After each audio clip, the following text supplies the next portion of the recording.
A. Hakikat peraturan perundang-undangan. Banyak orang beranggapan bahwa peraturan perundang-undangan berarti sebagai konstitusi. Namun, konstitusi berbeda dengan undang-undang dasar karena suatu kesalahpahaman dalam pandangan orang mengenai konstitusi di negara-negara modern, sehingga pengertian konstitusi disamakan dengan undang-undang dasar. Kesalahpahaman ini terjadi karena pengaruh paham kodifikasi yang menghendaki agar semua peraturan hukum ditulis demi mencapai kesatuan hukum, kesederhanaan hukum, dan kepastian hukum. Begitu besar pengaruh paham kodifikasi sehingga setiap peraturan hukum harus ditulis dan konstitusi yang ditulis itu adalah undang-undang dasar. 1. Memahami peraturan perundang-undangan. Peraturan perundang-undangan adalah peraturan negara yang memiliki kekuatan hukum mengikat. Undang-undang diadakan dan dipelihara oleh negara. Pandangan lain mengatakan bahwa peraturan perundang-undangan memiliki dua makna. Pertama, peraturan perundang-undangan dalam arti formal merupakan keputusan pemerintah karena cara pembuatannya dibuat pemerintah bersama dengan DPR. Kedua, peraturan perundang-undangan dalam arti material yaitu setiap keputusan pemerintah yang menurut isinya mengikat setiap penduduk atau orang. Dengan demikian, dapat dikatakan bahwa peraturan perundang-undangan identik dengan peraturan tertulis. Peraturan tersebut memuat norma hukum yang mengikat secara umum dan dibentuk atau ditetapkan oleh lembaga negara maupun pejabat berwenang melalui prosedur yang telah ditetapkan. 2. Manfaat keberadaan peraturan perundang-undangan. Fungsi peraturan perundang-undangan dalam suatu negara diuraikan sebagai berikut. A. Mencegah monopoli atau ketimpangan kepemilikan sumber daya. B. Mengurangi dampak negatif dari suatu aktivitas dan komunitas atau lingkungannya. C. Membuka informasi bagi publik dan mendorong kesetaraan antar kelompok, mendorong perubahan institusi atau affirmative action kepada kelompok marginal.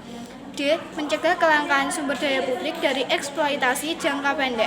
E. Menjamin pemerataan kesempatan dan sumber daya serta keadilan sosial. F. Perluasan akses dan redistribusi sumber daya. G. Memperlancar koordinasi dan perencanaan dalam sektor ekonomi. 3. Syarat-syarat berlakunya peraturan perundang-undangan.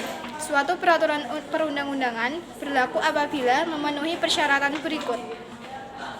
A. Sudah diundangkan dalam lembaran negara oleh negeri atau sekretaris negara. B. Adapun tanggal berlakunya disesuaikan dengan tanggal yang terdapat dalam undang-undang. C. Apabila tidak ditentukan tanggal berlakunya mulai 30 hari sejak diundangkan dalam LN untuk Jawa dan Madura dan 100 hari untuk luar Jawa dan Madura. D. Setelah syarat-syarat tersebut terpenuhi akan berlaku sesuai fikih hukum. Artinya, setiap orang dianggap telah mengakui berlakunya suatu undang-undang atau peraturan hukum. 4. Pemberhentian berlakunya peraturan perundang-undangan.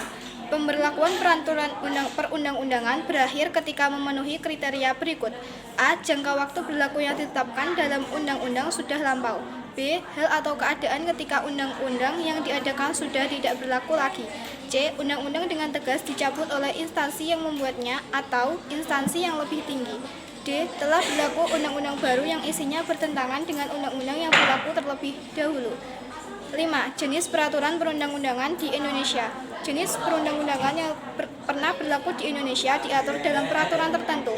Namun, keputusan atau aturan tersebut tidak semuanya berlaku sampai saat ini. Peraturan yang mengatur tentang peraturan perundang-undangan tersebut sempat beberapa kali berganti menyesuaikan dengan kebutuhan negara. Berikut peraturan atau keputusan mengenai jenis perundang-undangan yang diterapkan di Indonesia.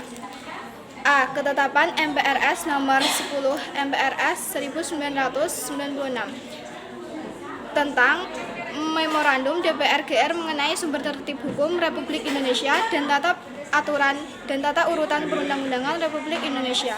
Urutannya diuraikan sebagai berikut. 1. Undang-Undang Dasar 1945. 2. Ketetapan MPR. 3. Undang-undang. 4.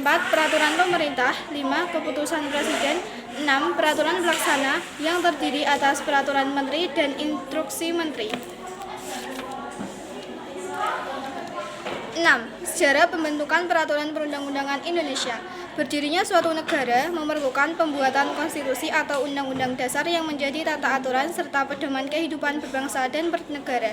Undang-Undang Dasar 1945 merupakan konstitusi yang secara resmi disahkan dan diberlakukan negara pada tanggal 18 Agustus 1945 oleh Panitia Persiapan Kemerdekaan Indonesia (PPKI). UUD 1945 dijadikan sebagai konstitusi negara dan hukum dasar negara.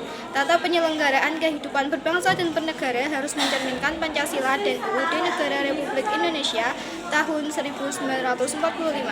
Sebagai warga negara yang patuh hukum, sudah semestinya kamu memahami konstitusi negara dengan senantiasa berusaha mendalami dan mematuhi konstitusi negara Indonesia.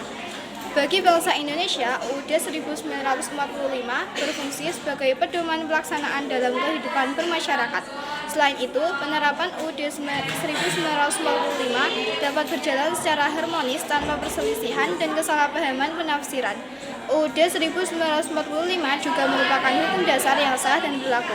Berdasarkan hal tersebut, UUD 1945 memiliki arti penting bagi bangsa Indonesia yang harus diterapkan dan diamalkan isinya. Nah, kesimpulannya saya memilih buku ini karena saya ingin mengetahui lebih dalam Pancasila dan tentang ideologi-ideologi bangsa. Terima kasih.